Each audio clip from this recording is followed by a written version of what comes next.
প্রাথমিক তদন্তে দেখা গেছে যে 19 তারিখে মেয়েটা সকালবেলা 6:10 বর্তিকা বারোয়াগড় থেকে বেরিয়েছে, বের হয়ে একটা অটো ধরে রেল স্টেশনে গেছে। কতটুকু ছিল এবং মেয়েটার কোনো কমিউনিকেশন তখন স্টপ ছিল, ফোন সুইচ অফ ছিল। তারপরে আমরা ইনভেস্টিগেশনের তদন্তের সময় দেখি যে একটা মেয়েটার কাছে মেয়েটার নোটবুকের মধ্যে একটা সাসপেক্টেড নাম্বার আমরা পাই। সেই সাসপেক্টেড নাম্বারের পরিপ্রেক্ষিতে আমাদের যে সাইবার সেলের সাহায্য নিয়ে আমরা তার LBS এবং CDR এগুলি বের করতে থাকি। তো বের করার সময় দেখা গেছে যে তার ওই ছেলেটা 19 তারিখে মানে ওই নাম্বারটা 19 তারিখে আগরতলাতে ছিল, তারপরে আসাম, তারপরে বিহার, তারপরে উত্তরপ্রদেশ, ইভেন নেপালের কাছাকাছি ওইদিকে, তারপরে আবার কিছুদিন পরে দেখা গেল মধ্যপ্রদেশে পরে কি বলে ছত্তিশগড়, এই বিভিন্ন জায়গাতে এটা দেখাচ্ছিল, মুভিং দেখাচ্ছিল। তো লাস্ট অফ অল গত 5 তারিখে আমরা তার লোকেশন ট্র্যাক করি কোকরাঝার ডিস্ট্রিক্টের গোসাইগঞ্জ পুলিশ স্টেশনের আন্ডারে। তো এখান থেকে এই ঘটনার পরিপ্রেক্ষিতে কিন্তু আমাদের SP সাহেব সবসময় আমাদের সঙ্গে ছিলেন।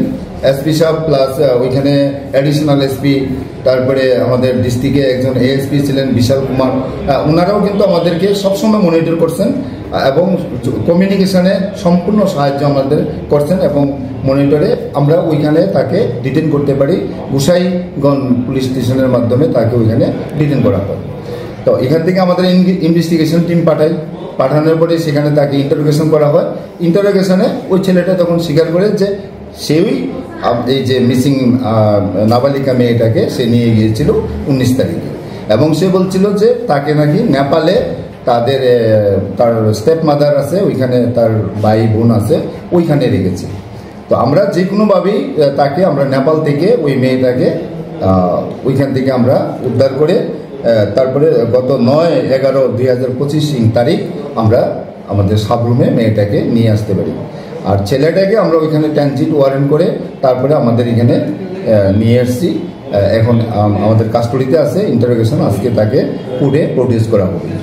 তো সেই ক্ষেত্রে এই যে আমাদের পুলিশের যে ওয়ার্ক এবং টিম ওয়ার্ক ছিল, সেখানে SP সাহেব টাইম টু টাইম আমাদেরকে মনিটর করেছেন, অ্যাডিশনাল SP এবং ASP বিশাল কুমার সাহেব মনিটর করেছেন, আমিও সঙ্গে ছিলাম, আমি এবং OC সাহেব বা ইনভেস্টিগেটিং অফিসার যিনি ছিলেন।